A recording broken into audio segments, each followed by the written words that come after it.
마태복음 강의 11번째 시간입니다. 오늘은 마태복음 3장 1절부터 12절까지 지난주와 같은 본문을 가지고 이미 도끼가 앤 손에 키를 들고 라는 제목으로 함께 나누고자 합니다. 지난 시간에 이 설교를 한번 잠깐 리뷰를 해보면요, 지난 시간에는 장면 전환이었다고 말씀드렸고요, 2장부터 3장으로 넘어올 때가 다 이루려 하심이다가 이렇게 넘어오는 장면이라고 말씀을 드렸고, 이 장면의 처음이 어떻게 시작하냐면 침례 요한이 그 유대 광야에서 침례를 주는 장면으로부터 이렇게 시작한다고 말씀을 드렸습니다. 그러니까 아기 예수로부터 해서 한 25년에서 30년에 대한 시간적인 공간적인 배경이 지나간 그런 장면이라고 말씀드렸고요. 파라기노마이라는 그 헬라어 단어를 가지고 이게 이르러라는 건데요, 현재형 직설법 현재형이라서 마치 생중계하듯이 스포츠나 아니면 다른 행사들을 생중계하듯이 그런 생생하게 중계하는 모습이라고 말씀을 드렸습니다. 그리고 침례 요한의 사역이 예수님의 사역보다 앞서 나오면서 똑같은 단어들을 사용하면서, 그리고 똑같은 구절들, 그렇죠? 회개하라 천국이 가까이 왔다라는 똑같은 구절들을 사용하면서 침례 요한의 사역이, 그리고 침례 요한이라는 사람의 정체성이 예수님의 모형이고 예수님의 그림자였고 본방이 나오기 전에 예고편이었다라는 것을 말씀을 드렸죠. 지난 시간 설교 제목 기억하시나요? 설교 제목이 하나님의 능히 이 돌들로도라는 거인데요. 독설, 침례 요한의 독설에 대해서 사람들은 두 가지 반응을 나타낼 수 있다고 말씀을 드렸죠. 하나의 반응은 지난 시간에 살펴본 바리새인과 사두개파 사람들이 보였던 반응인데요. 아니 감히 나를 이 돌멩이한테 비교하다니, 아브라함의 자손인 나를 어떻게 돌멩이한테 비교할 수 있을까? 사람들이 발로 치면 이렇게 툭 차여지는 이런 돌멩이에 비교할 수 있을까라는 분노의 반응이 있죠. 그럼 왜 분노하냐면 자기 자존심이 상했기 때문에 그렇죠. 자기의 사랑, 자기 확장, 자기 의가 무너졌을 때의 반응인 거죠.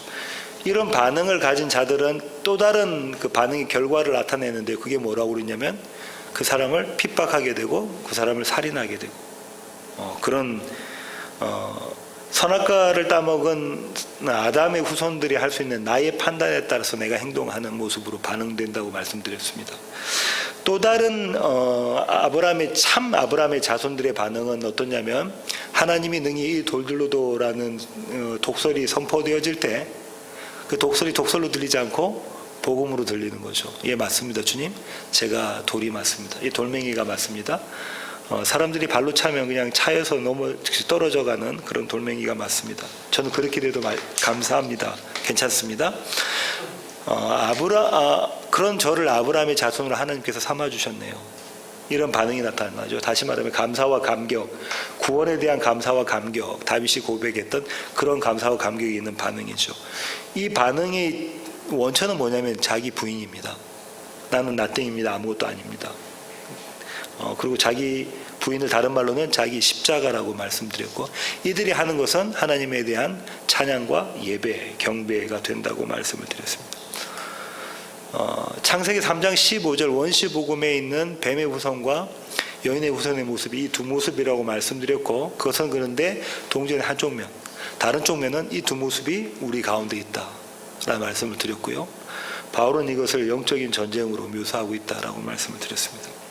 오늘 설교는 이 뒷끝으로 딱 이어지는 마지막 세 구절입니다. 그러니까 10절, 11절, 12절 이 세 구절에 집중해서 보도록 하겠습니다. 오늘 10절, 11절, 12절에는 세 가지 이미지가 등장하는데요. 그 이미지가 이렇습니다. 10절에는 벌목하는 이미지가 있죠. 나무를 자르는 이미지가 있고요. 11절에는 침례에 대한 이미지가 있고요. 12절에는 타작에 대한 이미지가 있습니다. 추수하고 타작하시는 거 아시죠? 그 이미지가 있습니다. 그런데 자세히 보시면 11절 중심으로 10절과 12절 있잖아요. 그러니까 침례를 중심으로 벌목의 이미지와 타작의 이미지가 이렇게 있습니다. 그럼 이 두 이미지는 뭘 지금 이야기하려고 하는 거냐면 침례가 무엇인가에 대한 설명을 하려고 하는 것이죠. 그럼 이 이미지를 이제 살펴보도록 하겠는데요. 10절을 제가 한번 다시 읽어볼게요. 이미 도끼가 나무 뿌리에 놓여 있으니 좋은 열매를 맺지 아니하는 나무마다 찍혀 불에 던져지리라. 이미 도끼가 나무 뿌리에 있다는 거죠. 한번 상상해 보십시오. 이미지를 그려보세요. 나무들이 여러 나무들이 있어요. 숲이 우거져 있어서. 근데 도끼가 나무 밑에 있어요. 나무 이렇게 둥지에 있습니다. 이게 열매를 맺지 않는 나무 같으면 바로 찢겨서 넘어질 거고, 그거 잘라서 불에 던져질 것이고, 열매 잘 맺는 나무 같으면 그대로 내버려 둔다는 이미지잖아요. 이 이미지가 나와 있는 구약의 예언서가 있는데 이사야입니다. 이사야로 가보겠습니다. 이사야 10장 33절로 34절입니다. 보라, 주 만군의 여호와께서 혁혁한 위력으로 그 가지를 꺾으시리니 그 장대한 자가 찢길 것이요 그 높은 자가 낮아질 것이며 쇠로 그 빽빽한 숲을 베시리니 레바논이 권능 있는 자에게 배임을 당하리라. 이 모습은 어떤 모습이냐면 이스라엘 주위에 있는 강대국들을 하나님께서 그렇게 치실 것이라는 이미지거든요. 하나님께서 치시면 그 치시는 자의 모습을 어떻게 지금 위력을 나타내냐면 혁혁한 위력이 있다. 히브리어 원어로 보면 다른 사람이 두려워서 떠는 거예요. 두려워서 떠는, 그런 두려워할 정도로 가공할 만한 능력을 가지신 힘을 가지신 분이 지금 나무들 밑둥을 치고 계시는 그림인 거죠. 침례요한은 이 이미지를 가지고 와서 지금 설명을 하고 있습니다. 도끼가 지금 나무 밑둥에 바로 있다. 이제 너희가 어떤 열매를 맺느냐에 따라서 내가 바로 친다. 이런 그림이 그려져 있다는 것이죠. 심판에 대한 그림이잖아요. 이거는 이 심판은 지금 다시 말하면 종말이 왔다라는 그림이에요. 언제부터요? 예수님이 지금 오심으로 인해서 이 종말이 시작되었다. 이 마지막 때다. 아주 시급성과 긴급성, 중대성, 중요성 이런 것을 알리고 있는 것이죠. 근데 이 심판의 근거는 뭐라고요? 어떤 나무는 그대로 놔두고 어떤 나무 찍는다고요? 열매가 좋은 열매를 맺으면 찍고 나쁜 열매나 열매가 없으면 좋은 열매 맺으면 그대로 내버려두고 나쁜 열매나 좋지 않은 열매가 있으면 찍어버리겠다라는 거죠. 좋은 열매는 8절에 보시면 회개에 합당한 열매라고 또 이야기하고 있고요. 여기에 대해서는 지난 시간에 충분히 설명을 드렸다고 생각합니다. 이 구절을 보고 이제 교회에서는 아니면 또 신학자들은 이렇게 해석을 하는데요. 이제 회개하고 회심했으니까 그에 합당한 열매를 맺어라. 이렇게 그에 합당한 열매를 맺어라. 그에 합당한 열매를 두 가지로 해석을 하는데, 한 가지는 종교적인 열심인 거죠.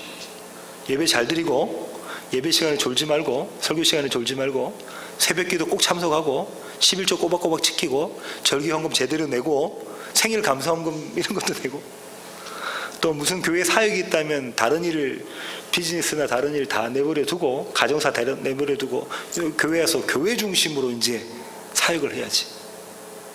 이게 회개에 합당한 열매잖아. 좋은 열매잖아. 이렇게 이야기를 하죠. 종교적 열심과 더불어서 또 이 회개에 합당한 열매로 해석하는 것이 뭐냐면 윤리적인 열심입니다. 다른 사람들, 어려운 사람들 보면 그냥 내버려 두지 말고 돕고, 조금 더 나아가면은 정치적으로도 해야 할 일들을 감당하고, 이렇게 바라보는 거죠. 윤리적인 열심, 사회적인 열심을 내라. 근데 과연 정말 그런 것인가? 성급히 결론부터 말씀드리면 그런 것은 아닌데요. 그러면 우리에게 주어진 숙제는 뭐냐면, 그럼 이 좋은 열매, 회개에 합당한 열매라는 것은 어떤 의미인가? 이런 걸, 이 의미를 파악할 필요가 있잖아요. 여기 대해서는 대답을 조금 이따가 드리도록 하겠습니다. 두 번째 이미지는요, 12절에 있는데요. 제가 12절을 한번 읽어볼게요. 손에 키를 들고 자기의 타작마당을 정하게 하사 알곡은 모아 곡간에 들이고 쭉저기는 꺼지지 않는 물에 태우시리라. 지금 어떤 이미지냐면 타작마당에 대한 이미지잖아요. 타작 해보셨나요? 강 집사님 타작 해보셨습니까? 저는 저희 집이 시골에서 타작을 해봤는데요. 이전에는 타작을 어떻게 했냐면 키가 이렇게 있잖아요. 키를 들고 거기다 이제 타작했던 나락을 올려놓으면 이렇게 다 이렇게 키면은 쭉정이는 나가고 알곡은 남게 되겠죠. 좀 더 시간이 지나고 난 다음에 타작을 어떻게 하냐면은 풍로라는 게 있어요. 나무를 이렇게 만들어서 그 안에 보면은 바람개비처럼 날개를 답니다. 그럼 한쪽에서 이거 돌리고, 한 사람은 돌리고, 한 사람은 이렇게 거기 그 앞에다가 그 위에다가 그 나락을 넣죠. 그러면은 무거운 나락은 밑에 떨어지고 가벼운 그 쭉정이는 날아가는. 그러다가 이제 제가 대학을 갈 무렵, 고등학교 말부터 대학을 갈 무렵에는 각 가정마다 농촌에 정미기가 들어갑니다. 정미기는 자기가 정미를 해요. 타작을 다 하고, 그다음 껍데기를 벗겨서 현미, 그다음 백미, 몇 도분 그 정미 이런 것들을 다 합니다. 그렇게까지 생겼는데요. 이 키나 풍로나 정미기나 탈곡기나 이런 것들에는 꼭 필요한 한 어떤 힘이 있어요. 힘, 에너지가 있단 말이에요. 그게 뭐겠어요? 바람입니다. 풍력이 있어야 돼요. 바람이 있어야 쭉정이는 날려버리고, 바람이 있어야 무거운 거는 떨어지게 하는, 그걸 이렇게 구별시키는 힘이 있어요. 지금 이 이미지를 침례요한이 끌고 온 거죠. 구별은 다른 말로는 성경에서는 거룩이죠, 그죠? 거룩하다는 구별하다고 바꿔 쓸 수 있는 겁니다. 지금 뭘 하려면 거룩한 자와 거룩하지 않은 자를 구별하려고 하는 것, 정한 것과 부정한 것을 구별하려고 하는 것, 거기에는 이 키질이 반드시 있어야 되는데, 이 키질의 원동력은 바람이다라는 거예요. 바람. 그리고 또 뭐라고 하냐면, 이렇게 해서 쭉정이는 한쪽에 모일 거 아니에요. 그러니까 풍로 돌리면 쭉정이가 쫙 날아가서 저기 모이거든요. 정미기에도 한쪽으로 쭉정이가 모이거든요. 그 쭉정이는 어떻게 한다고 그러냐면, 지금 침례요한이 꺼지지 않는 불에다가 태울 거라고 하네요. 당시 유대 사람들은 꺼지지 않는 불 하면 뭘 생각했을까요? 게헨나 생각했을 거고요. 그 게헨나는 예루살렘의 쓰레기 소각장이라고 말씀드렸고요. 계속 24시간 불이 붙어 있는 곳이라는, 그 쓰레기 소각장, 내가 저기 들어가서 타 죽는다라는 생각을 했겠죠, 그죠? 내가 쭉정이라면, 그럼 내가 알곡되어야지, 이런 생각을 가졌겠죠. 손에 키를 들고 키질을 하시는 분을 지금 누구라고 침례요한이 이야기하고 있냐면, 예수 그리스도라고 이야기하고 있고요. 농부이신 예수 그리스도라고 이야기하고 있습니다. 근데 조금 전에도 말씀드린 것처럼, 농부가 키질을 할 때 알곡이와 쭉정이를 나누는 방법이 뭐라고요? 바람을 이용해서. 바람이 불었을 때에 무거운 것들은 가라앉고 밑으로 떨어지고, 그래서 곡간으로 들어가고, 가벼운 것은 날아가서 그거 모아다가 꺼지지 않는 불에 던진다고 말씀드렸잖아요. 근데 이 바람이라는 단어, 이 바람이라는, 여기서는 안 나오지만 바람이라는 단어와 혼용해서 쓸 수 있는 게 히브리어로는 루악입니다. 헬라어로는 푸뉴마고요. 루악과 푸뉴마는 어떻게 쓰여지냐면 성령, 호흡, 바람 이렇게 써요. 좀 이 키즈를 하는데, 이 키즈의 에너지가 뭐라는 거예요? 성령으로 인해서 이렇게 구별시킬 것이다 라는 이야기를 하고 계시네요. 다시 말하면 이 얘기는 벌목의 이미지로 보면 좋은 열매, 이게 알곡이잖아요. 이 알곡을 만드는 것, 좋은 열매를 맺게 하는 것, 그리고 그걸 구별시키는 것은 성령을 통해서, 바람을 통해서 하실 것이다, 이 얘기를 하고 계십니다. 그럼 우리가 또다시 이런 질문이 들게 됩니다. 도대체 좋은 열매는 뭐고, 회개에 합당한 열매는 뭐고, 알곡이라는 것은 어떤 것인가, 이런 질문이 들게 되죠. 다시 말하면 회개에 대해서 좀 더 생각해 봐야 될, 살펴봐야 될 필요가 우리에게 생겼다는 말씀입니다. 회개에 대해서 가장 잘 설명해 놓은 성경 구절은 예수님의 3가지 비유인데요. 누가복음 15장으로 가겠습니다. 누가복음 15장에 보시면 1절부터 해서 3절까지가 예수님께서 이 비유를 설명하시는, 이야기하시는, 비유를 말씀하시는 동기가 있습니다. 이유가 있는데요. 제가 15장 1절부터 3절을 읽어보겠습니다. 모든 세리와 죄인들이 말씀을 들으러 가까이 나아오니 바리새인과 서기관들이 수군거려 이르되, 이 사람이 죄인을 영접하고 음식을 같이 먹는다 하더라. 예수께서 그들에게 이 비유로 이르시되, 이러면서 비유가 시작된 거잖아요. 여기에 등장하는 두 인물들이 있죠. 한 인물들은 누구냐면 세리와 죄인들, 예수님과 같이 지금 식사하고 있는 자들이고요. 또 다른 그룹은 어떤 그룹인가요? 바리새인과 서기관들입니다. 그죠? 누가복음 말고 오늘 마태복음의 본문에서도 두 그룹이 등장했는데 두 그룹은 어떤 그룹이었죠? 3장 1절에 1절부터 해서 쭉 나오는데 어떤 그룹이냐면 한 그룹은 예루살렘과 온 유대와 요단강 곳곳에서 나온 그룹들, 뭘 받으러 온 자들, 침례 받으러 온 자들이고, 또 한 그룹은 바리새파 사람들과 사두개파 사람들이었다죠. 똑같은 얘기를 하고 있는 거예요. 똑같은 얘기를 하고 있습니다. 오늘 이 바리새인과 서기관들은 둘 다 바리새파 사람들인데요. 이 서기관들과 바리새파 사람들은 예수님께서 죄인들과 창녀들하고 식사라는 것은 교제한다는 거고요. 우리는 하나의 가족이다, 우리는 친구다, 이 얘기하는 거거든요. 이 하고 있는 모습을 보고 지금 질책을 하죠.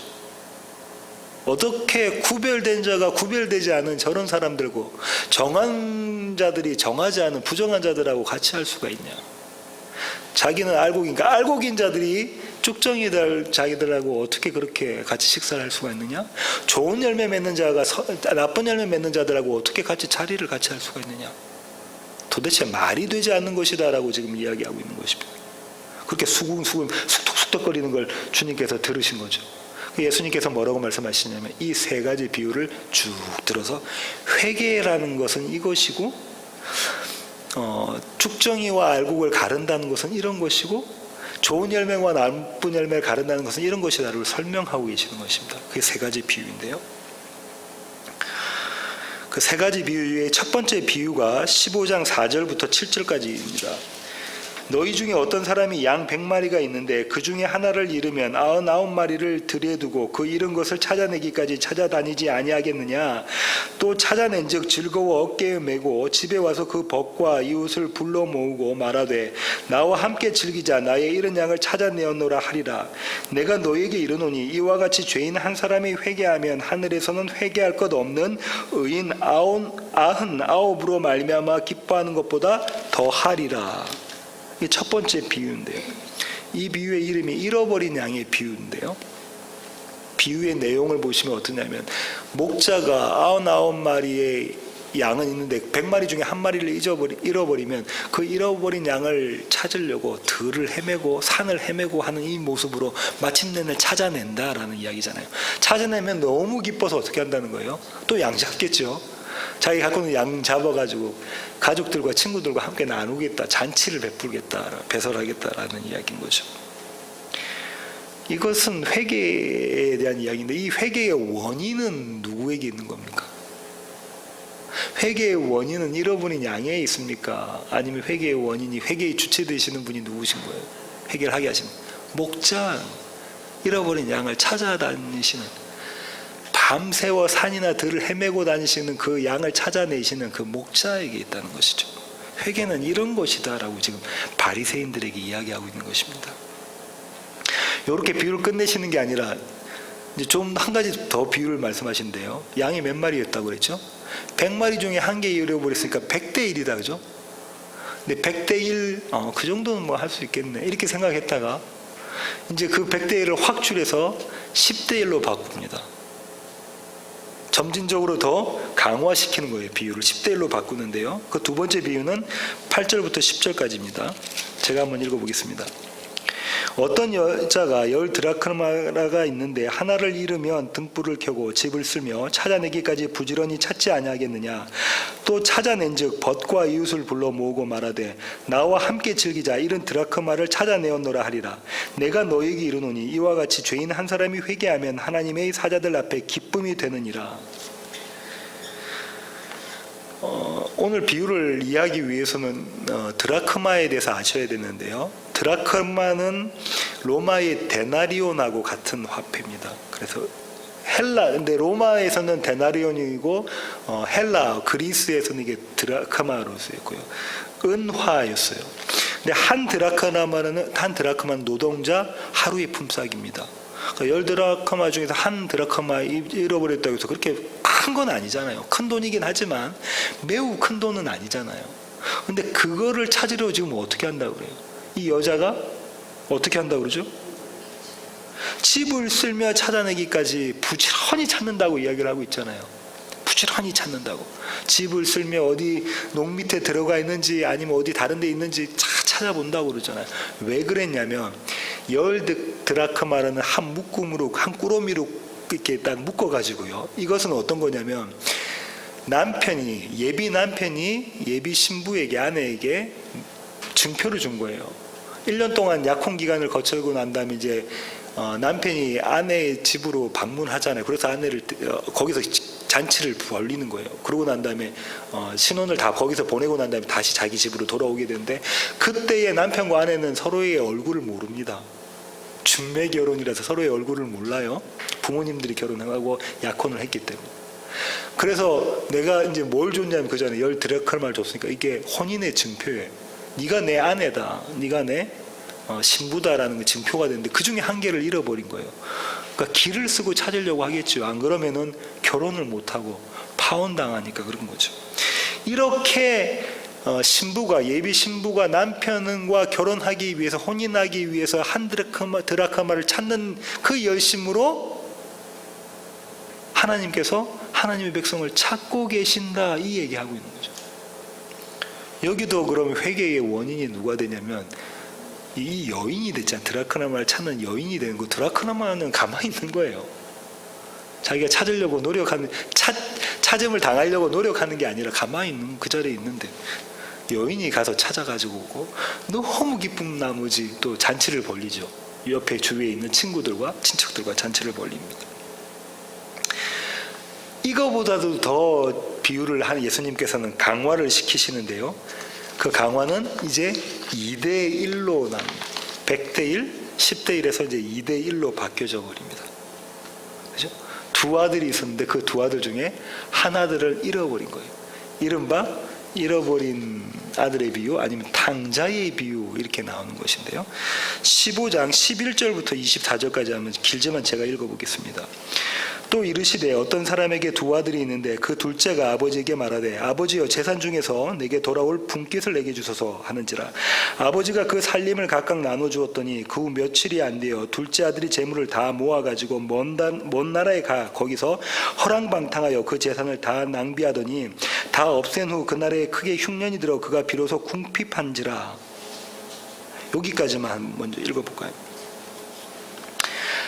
아버지 생전에 둘째 아들은 아버지 보고 유산을 달라고 하죠. 이거는 어떤 말과 같으냐면 아버지 일찍 돌아가세요 하고 같은 거. 전제군주에서는 왕이 죽기 전엔 아들이 왕위를 물려받으면 안 됩니다. 그래서 화가 난 어떤 왕은 아들이 말을 안 듣거나 신하들이 말을 안 들으면 내가 왕위를 물려주겠다라고 이야기하죠. 그러면은 모든 신하들과 그 세자는 어떻게 하죠? 석고대죄를 하죠. 제가 잘못했습니다. 왜냐하면 그것은 불효라는 거죠.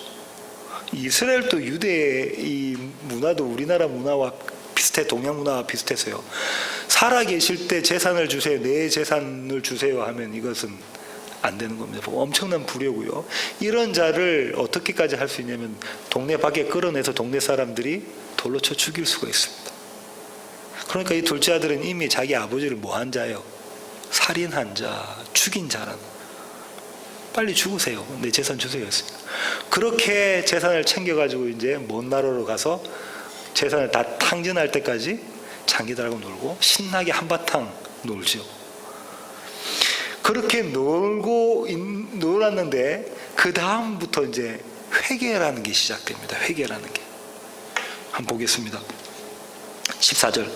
다 없앤 후 그 나라에 크게 흉년이 들어 그가 비로소 궁핍함지라. 회개는 어디서부터 일어나냐면 궁핍함, 가난함부터 일어난다는 거예요. 나중에 하겠지만 마태복음에 나오는 산상순에 나오는 가난함부터 시작합니다. 가서 그 나라 백성 중 한 사람에게 붙여 사니 그가 그를 들러보내어 돼지를 치게 하였는데 그가 돼지 먹는 쥐염 열매로 배를 채우고자 하되 주는 자가 없는지라.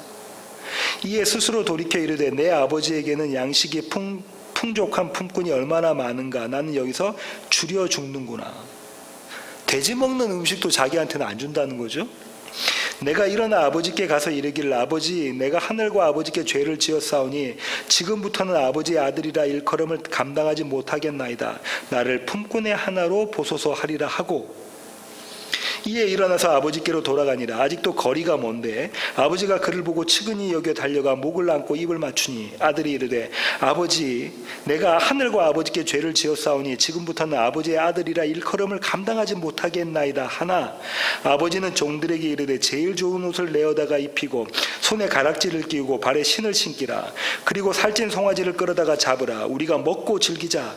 이 내 아들은 죽었다가 다시 살아났으며 내가 잃었다가 다시 얻었노라 하니 그들이 즐거워하더라. 회개의 첫 번째 반응이 뭐냐면요, 이에 스스로 돌이켜다죠. 이에 스스로 돌이켜. 17절 보세요. 이에 스스로 돌이켜. 이것 때문에 아르미니안 주의자들은 이렇게 이야기하죠. 봐라, 이제는 하나님은 구원하시고 인간은 반응해야 된다. 이에 돌이켜. 그러니까 반응해야 된다라고. 근데 잘 보시면 이자가 돌이키는 모습의 전제가 뭡니까? 네. 심령의 가난함. 심령이 가난해진 거죠. 똑같은 상황인데 어떤 사람은 심령이 가난해지고 어떤 사람은 심령이 가난해지지 않습니다. 쥐염 열매를 먹고 있어도 그 쥐염 열매 먹고 있는 거예요. 계속 그대로 견디고 내가 이 나라에서 이제 한번 성공해보리라고 이야기를 하죠. 근데 어떤 자들은 심령이 가난해져서, 그죠? 심령이 가난해져서 스스로 돌이켜. 스스로 돌이켜가 아니라 하나님께서 돌이키시는 장면인 것이죠. 그러고 난 다음에 이에 일어나서 아버지께로 돌아가리라 합니다. 우리는 회개를 어쩌면 립 서비스라고 생각할 수도 있어요. 저 이렇게도 어릴 때 많이 기도했거든요. 하나님, 알고도 지은 죄 모르고도 지은 죄 주님 다 용서해 주십시오. 예수의 피로 다 용서해 주십시오. 내가 알고 지은 죄 모르고 지은 죄 다 용서해 주십시오. 이건 뭡니까? 립 서비스예요. 그잖아요. 회개는 우리는 어쩌면 이렇게 생각할지도 몰라요. 하나님, 제가 이런 잘못했는데요, 이거 용서해 주세요. 이런 우리의 겉모양으로 나타나는 행위들, 이것을 돌이키는 것, 이것을 하나님께 고백하는 것을 회개라고 협의적으로 아주 뭐랄까요, 좀 수준이 낮게 그렇게 생각하기도 했다면 저도 그랬습니다. 근데 그게 아니고요. 회개는 지금 이 아들은 어떻게 했죠? 아버지께로 돌이켜 가는 것, 아버지의 원하는 뜻 가운데 사는 것, 아버지와 연합하는 것, 아버지께로 가서 아버지와 함께 아버지로 영접을 받는 것, 이게 회개다, 이렇게 얘기해요. 그 다음에 또 우리 눈을 집중시키는 곳은 뭐냐면 아버지의 마음입니다. 아버지의 마음. 한번 볼까요? 20절 보세요. 이에 일어나 아버지께로 돌아가니라. 아직도 거리가 먼데 아버지가 그를 보고 측은히 여겨 달려가. 어떻다고요? 저 동네 어귀에 지금 둘째 아들이 오고 있어요. 그러니까 아버지가 그 아들이 오자마자, 그러니까 아마 이 손톱만큼 보였겠죠. 조그맣게 보였을 때 아들이 오네 하고 벌떡 일어나서 아버지가 달려갑니다. 아버지가 달려가요. 조그맣게 보일 때 벌떡 일어나서 달려가는 거는 두 가지 사실을 말해주는데, 한 가지는 그 아버지는 어떻게 했다는 거예요? 늘 그 자리에서 아들이 오는지를 바라보고 있는 자잖아요. 그죠? 그 또 한 가지는 뭐냐면요, 왜 아버지가 달려갔을까요? 만약에 아버지가 달려가지 않고 아들이 동네 어귀에 들어왔는데 사람들이 봤으면 어떻게 할까요? 돌로 쳐 죽입니다. 이 불효막심한 놈하고 돌로 쳐 죽이는데, 그 돌로 쳐 죽이는 것을 누가 막는 거예요? 아버지가 가서 막는 거예요. 그들이 오기 전에. 그죠? 그들이 오기 전에 달려가서 이 아들을 감싸 안고 막는 거죠. 돌로 쳐, 너는 이제 죽으면 안 되는 그런 내 아들이잖아, 사랑하는 내 아들이잖아 하고 달려가는 모습이 그림이 그려져 있죠. 이 비유를 듣고 있는, 예수님으로부터 이 비유를 듣고 있는 바리새인과 서기관과 유대 사람들을 한번 생각해 보면요, 지금 아버지가 달려갔다 하기 전에 이제 이 아들이 동네로 어기로 들어오는 모습의 그림까지만 이야기하셨을 때는 이제는 어떤 가슴에 마음이 있으면 잘됐다 이놈, 잘됐다 이놈, 돌멩이에 돌들이 맞아서는 이제 죽어야 되는 놈인데 잘됐다 이놈, 이제 심판이 일어나겠네 라고 생각했는데, 이 심판이 본인들이 생각했던 심판과는 전혀 다른 모습으로 아버지가 그 아들에게 달려가시는 모습의 그림이 그려져 있는 거예요. 아버지가 아들에게 달려가시는 모습의 그림이 그려져 있습니다.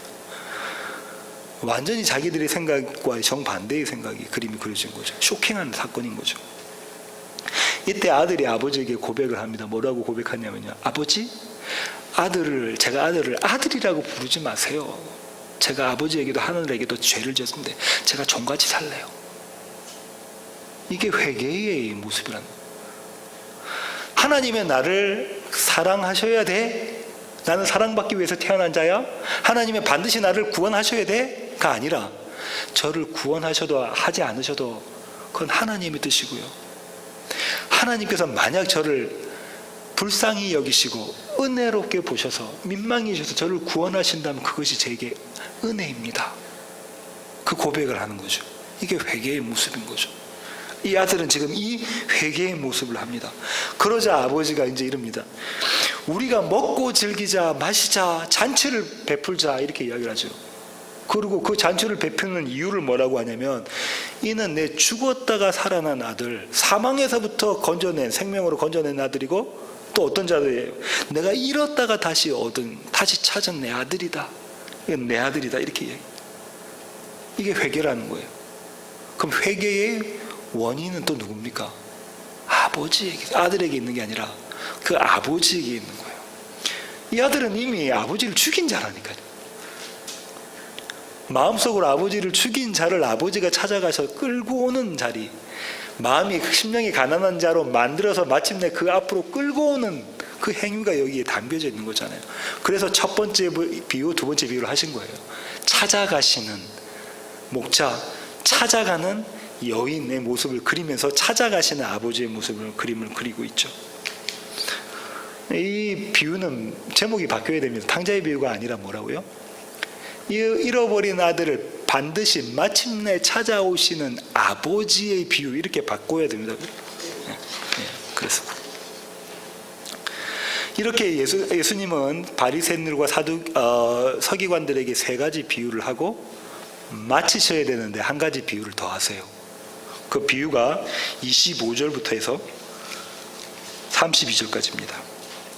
맏아들은 밭에 있다가 돌아와 집에 가까이 왔을 때에 풍악과 춤추는 소리를 듣고 한 종을 불러 이 무슨 일인가 물은데 대답하되 당신의 동생이 돌아왔음에 당신의 아버지가 건강한 그를 다시 맞아들이게 됨으로 인하여 살진 송아지를 잡았나이다 하니 그가 노하여 들어가고자 하지 아니하거늘 아버지가 나와서 권한대 아버지께 대답하여 이르되 내가 여러 해 아버지를 섬겨 명을 어김이 없거늘 내게는 염소 새끼라도 주어 나와 내 벗이 즐기게 하신 일이 없더니 아버지의 살림을 창녀들과 함께 삼켜버린 이 아들이 돌아오매 이를 위하여 살진 송아지를 잡으셨나이다. 아버지가 이르되 예 너는 항상 나와 함께 있으니 내 것이 다 내 것이로되 이 내 동생은 죽었다가 살아났으며 내가 잃었다가 얻었기로 우리가 즐거워하고 기뻐하는 것이 마땅하다 하니라. 이 비유의 네 번째 비유에 등장한 맏아들의 삶은 어땠냐면요. 맏아들의 삶은 25절과 29절을 한번 보시면 맏아들은 밭에 있다가 집에 돌아와 밭에 갔다가 집에 돌아오고 밭에 갔다가 집에 돌아오고 이런 모습이죠. 29절에 뭐라고 이야기합니까? 내가 여러 해 아버지를 섬겨 명을 어김이 없거늘 아버지 말씀에 순종해서 밭에 나갔다 돌아오고 밭에 나갔다 돌아오고 하는 그 자의 모습인 거예요. 그죠? 이 모습을 바울은 어떻게 이야기하냐면 이렇게 이야기합니다. 내가 율법의 측면에서는 율법의 의로는 하나도 손꼽만치도 잘못한 게 없다. 무흠하다라는 거예요. 흠이 없고 거룩하다. 율법의 측면에서 율법의 의로는. 지금 첫째 아들이 이 얘기하고 있는 거예요. 왜? 바리새인들과 서기관들이니까 이 얘기하고 있는 거죠. 그런 이 아들이 이런 삶을 근거로 해서 아버지께 대듭니다. 뭐라고 대드냐면 그가 노하여 들어가고자 안 해요. 그 잔치에. 천국 잔치에 들어가고자 안 합니다. 노하여 아버지에게 노하면 또 어떻게 하죠? 이스라엘 법에 의하면 아버지에게 노하는 자, 아버지에게 불순종한 자, 그거를 아버지가 회중에게 고하면 그를 끄집어내서 돌로 쳐 죽이는 겁니다. 이 첫째 아들, 맏아들 역시 둘째 아들처럼 아버지를 지금 어떻게 한 거예요? 살인한 모습으로 드러난 거죠. 왜 이 맏아들이 첫째 아들이 화가 났습니까? 누구와 누구를 비교했습니까? 누구와 누구? 둘째 아들과 자기 삶을 비교한 거예요. 삶을 보고 이 자는 둘째 아들은 어떤 거예요? 아버지 재산 갖고 가가지고 창기들하고 흥청망청 살았던 자고 죄인이고 창녀고 자기는 아버지의 말씀에 따라 들 밭에 갖고 그 말씀에 순종했던 바리새인이 서기관들이고 의인인데 이걸 어떻게 똑같이 취급합니까? 라고 이야기하는 거잖아요. 심판이 그들 가운데 있었죠. 뭡니까? 인과율이 적용하고 있는 거죠. 뭘 따먹은 자들에게 발생하는 것? 선악 열매를 따먹은 자들에게 생기는 것, 저와 여러분이 갖고 있는 인과율의 법칙에 따라서 지금 이렇게 이야기하고 있는 것입니다. 세상이 봤을 땐 틀린 말이 아니죠. 맞는 말입니다. 근데 그 아들에게 아버지이신 하나님이 대답을 해주시죠. 32절입니다. 이 동생은 죽었다가 살아났으며 내가 잃었다가 얻었기를 우리가 즐거워하고 기뻐하는 것이 마땅하다. 첫 아들 보고 이렇게 말씀하시는 거죠. 아들아, 네가 은혜를 모른다. 네가 은혜를 몰라. 은혜는 너에게 원인이 있는 게 아니야. 너의 열심, 너의 어떠함, 너의 종교심 그런 것으로 되는 게 아니야. 너의 윤리적인 선함으로 되는 것이 아니야. 은혜는 관계에서 이루어지는 거야. 은혜는 이 둘째 아들이 내 아들이기 때문에 그래. 내가 그를 낳았기 때문에 그래. 이렇게 은혜에 대해서, 구원에 대해서 설명해 주십니다. 이것이 회개의 의미이고요. 이것이 회개에 합당한 열매이고요. 이것이 선한 열매이고요. 이것이 알곡의 모습입니다. 뭐라고요? 하나님과 관계에 맺어서 예수 그리스도를 믿는 믿음으로 하나님과 관계에 맺은 이것이 회개에 합당한 열매라는 것입니다. 침례 요한의 선포는 그러니까 이런 거죠. 그러니 이런 회개에 합당한 열매를 맺어라. 맺지 못하면 도끼로 그 나무 밑둥을 찍어버릴 것이고 좋은 알곡이 되지 못하면 너희들을 불에 태우리라. 이것은 이런 맥락 가운데 이야기하고 있는 것입니다. 침례 요한이. 그런데 아까 이 두 이미지 사이, 첫 번째 다시 마태복음으로 돌아가세요. 마태복음의 10절에 마태복음 3장 10절에 있는 이미지가 뭐라고요? 벌목하는 이미지. 12절에 있는 게 타작의 이미지인데 이 두 가지 이미지 사이에 들어져 있는 사건이 뭐냐면 침례에 대한 이미지다. 그렇죠? 침례에 대한 이미지입니다. 11절을 다시 한번 보겠습니다. 본문 마태복음 3장 11절입니다. 나는 너희로 회개하기 위하여 물로 침례를 베풀거니와 내 뒤에 오시는 이는 나보다 능력이 많으시니 나는 그의 신을 들기도 감당하지 못하겠노라. 그는 성령과 불로 너희에게 침례를 베푸실 것이요. 침례 요한의 침례의 수단은 물이다. 그죠? 물로 침례를 베푸는데 목적은 회개하기 위한 겁니다. 회개시키려고, 그죠? 하나님 백성들을 회개시키도록. 그러면서 침례 요한이 예수님을 어떻게 표현하냐면 내 뒤에 오시는 이는 나보다 능력이 크다. 그럼 침례 요한의 능력은 요만큼 하고 예수님의 능력은 이만큼 하고 이 얘기를 지금 하려고 하는 게 아니라 침례 요한은 그분이 내가 그분의 모형이다, 그림자다, 예고편이다 이 얘기하고 있는 거예요.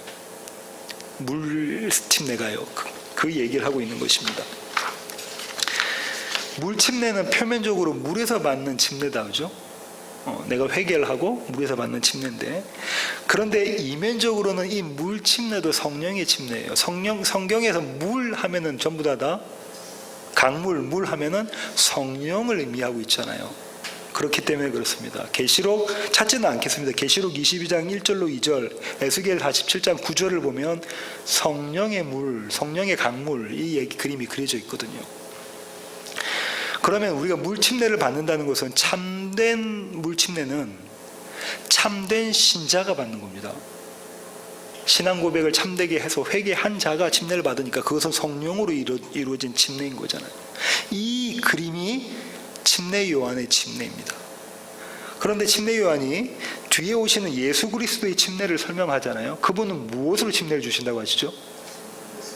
성령과 불로 침례를 주실 것이다 이렇게 이야기를 합니다. 그래서 신학자들은 이것을 이렇게 생각하죠. 성령은 구원, 불은 심판 이렇게 봅니다. 그러니까 선한 열매를 맺고 좋은 열매를 맺고 회개에 합당한 열매를 맺는 자들에게는 성령의 침례를 주고 그렇지 않은 자들에게는 불로 심판하겠다 이렇게 보는 시각인 거죠. 가능한 해석인데요. 저는 그거 조금 생각을 달리 하는데요. 이 성령의 불과 불은 둘 다 성령을 이야기하는 거예요. 조금 전에 설명드린 것처럼. 그러면 우리가 물로 심판이 이루어진 적이 역사적으로 있나요? 노아의 홍수, 물의 심판 가운데 심판과 구원이 동시에 심판과 구원은 늘 동전의 양면이에요. 동시에 일어나는 거죠. 그죠? 불로 심판이 이루어지는 적이 있습니까? 오늘 다음 주에 배울 소돔과 고모라 때 불로 심판이 일어나죠. 그렇다면 물과 불은 공이 성령의 역사심에 대한 이야기를 하고 있는 것이고 심판과 구원을 이야기하는 것이죠. 여기에 대해서 우리가 침례에 대해서 조금 더 생각해 볼 필요가 있는데요. 침례는 성도의 삶 가운데 단 한 번 있습니까? 성령 침례는? 예, 단 한 번 있습니다. 물 침례도 단 한 번 받잖아요. 단 한 번 있는 게 맞아요. 마치 이스라엘 백성들이 모세와 연합해서 홍해를 건넌 것처럼 그게 침례라고 이야기하잖아요. 신약의 기자들이. 그런 것처럼 단 한 번 있습니다. 그런데 침례의 의미는 어떤 겁니까? 내가 예수와 함께 죽고 예수와 함께 살아났다. 그죠? 홍해 가운데 물에 빠져 죽고 다시 건져냄을 당했다 이거잖아요. 그러면 그런 침례의 의미라면 우리 삶 가운데 계속 일어나는 겁니까? 예, 단 한 번이 아니라 계속해서 일어나는 것이다. 그죠? 그럼 우리가 이렇게 생각할 수 있어요. 우리의 역사라는 시간의 틀, 이 전체 역사뿐만 아니라 저와 여러분의 삶의 역사, 인생이라는 이 역사 안에서 이 시간의 틀 안에서 어떻게 해석할 수 있냐면 침례는 단 한 번에 일어난 사건이지만 그것은 우리의 삶 통틀어서 효과적으로 효과를 발휘하는 것. 그죠? 유효적인 의미 있는 효과를 계속해서 발휘하는 것이다. 이렇게 해석할 수가 있겠네요. 오늘 결론을 맺겠습니다. 오늘 본문의 결론은 좋은 열매를 맺지 못하는 것. 다시 말하면 회개에 합당한 열매를 맺지 못하는 것. 다시 말하면 쭉정이, 그죠? 이른바 쭉정이들은 어떻게 해야 된다는 거예요? 심판을 받는다라는 거죠. 꺼지지 않는 불에 들어가는 심판을 받는다. 계시록 버전으로는 음녀 바벨론, 그죠? 출애굽기 버전으로는 애굽. 뱀의 후손들, 창세기 버전으로는 그런 자들은 심판을 반드시 받는다. 그리고 그렇지 않은 자들은 구원을 받는다라는 겁니다. 여기까지가 동전의 한 면이라고 말씀드렸고요. 동전의 다른 쪽면, 이면, 그리고 행간은 지금 심리위원이 이렇게 얘기해요. 우리 안에 있는 나쁜 열매, 우리 안에 있는 회개에 합당하지 못한 열매, 우리 안에 있는 쭉정이 같은 모습은 주님께서 어떻게 하신다는 거예요? 찍어내시고 또 주님께서 불에 태우시겠다는 거예요. 잘 이해하셔야 됩니다. 우리 안에 있는 이런 모습들, 좋지 않은 열매, 회개에 합당하지 않은 열매, 축정이 같은 모습은 하나님께서 반드시 어떻게 하시겠다는 거예요. 그 밑둥을 잘라내시고 불에 축정이를 태우시겠다 이렇게 이야기하십니다. 이 그림을 그려져 있는 성경 구절이 있는데 한번 보겠습니다. 말라기로 가볼게요. 말라기 3장 2절부터 5절입니다.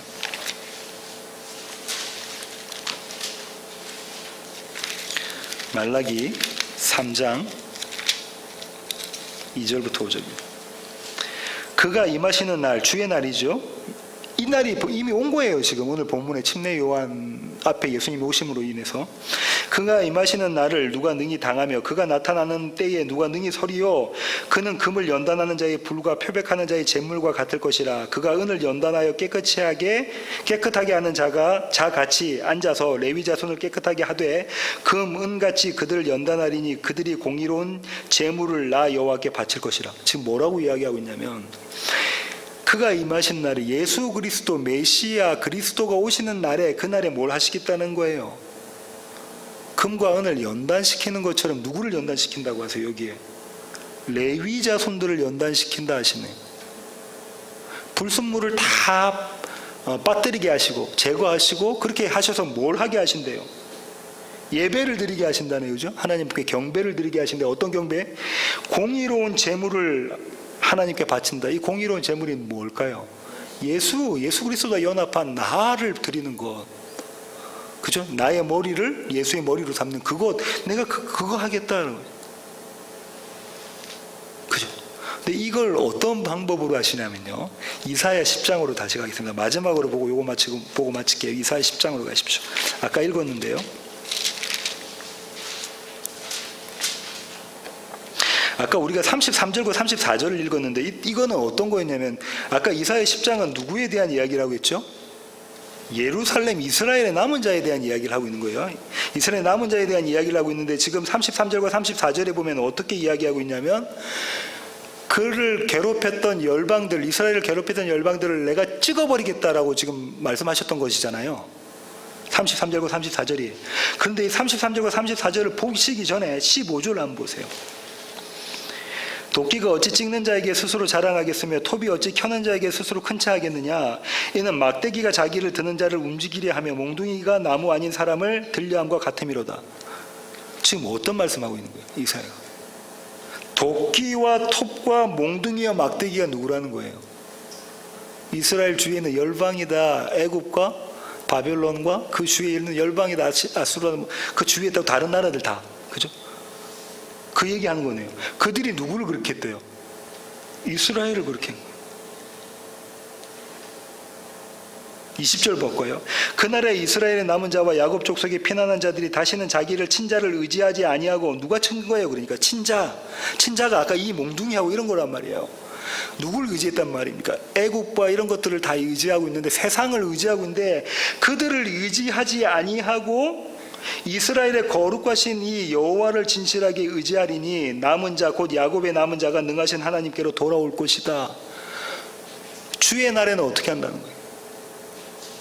이스라엘의 남은 자는 누구를 의지한다? 여호와 하나님. 여호와 하나님이 이 몽둥이와 짝대기와 도끼와 톱을 들고 이스라엘을 치셨네, 이 얘기하고 있는 거예요. 그죠? 이 모습이 아까 침례요한은 지금 어떻게 그림을 그리고 있냐면 침례요한에서는 나무를 자르려고 하죠. 혼열매를 맺지 않으면 나무를 자르는 모습, 또 키즈를 하면서 쭉정이를 내보내는 모습하고 같은 것입니다. 우리 안에 내면으로 바라보면 그렇다는 것이죠. 이 하나님의 열심이 느껴지십니까? 좋은 열매와 알곡으로 우리를 구별하시게 거룩하게 만드시기 위해서 하나님은 지금 또 어떤 모습을 들고 계시냐면 나무의 밑둥이에 도끼를 들고 계시는 모습으로 계시고요. 바람이 성령의 발음을 불어서 키질 하시는 모습으로 계십니다. 어디 가운데? 저와 여러분과 연합해서 우리의 삶 한복판에 그 모습으로 서 계시는 거예요. 하나님의 열심으로 우리를 어떻게 만들려고? 정금처럼 단련시켜서 주님께 합당한 열매를 드린 자로 세우시기 위해서 그렇게 하시는 것입니다.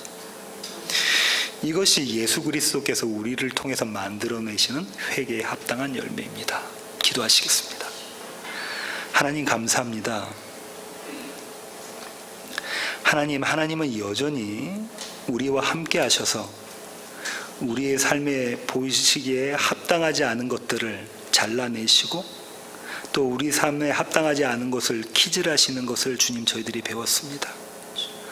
하나님의 열심으로 우리의 삶 가운데 침례를 행하시고 우리로 하여금 하나님께 회개함으로 돌아서게 하시는 하나님의 열심과 하나님의 사랑을 주님 저희들이 보았습니다. 그래서 하나님, 저희가 그 한 분 하나님 예수 그리스도만을 찬양합니다. 하나님, 그래서 우리가 그 한 분 예수 그리스도만을 경배합니다. 그분의 이름만을 높여드립니다.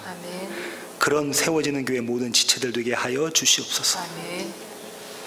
이제는 우리 주 예수 그리스도의 놀라우신 구원의 은혜와 하늘 아버지의 크시고 극진하신 사랑과 우리 안에 내주하셔서 도끼를 들고 계시며 또 키즈를 하고 계시는 그 하나님의 열심을 바라보게 하시는 성령님의 충만하심이 이제 주님 앞에 머리 숙인 세워지는 교회 모든 지체들 머리 위에 이제로부터 영원토록 함께 하시기를 예수 그리스도의 그 귀하신 이름으로 간절히 축원하옵나이다. 아멘.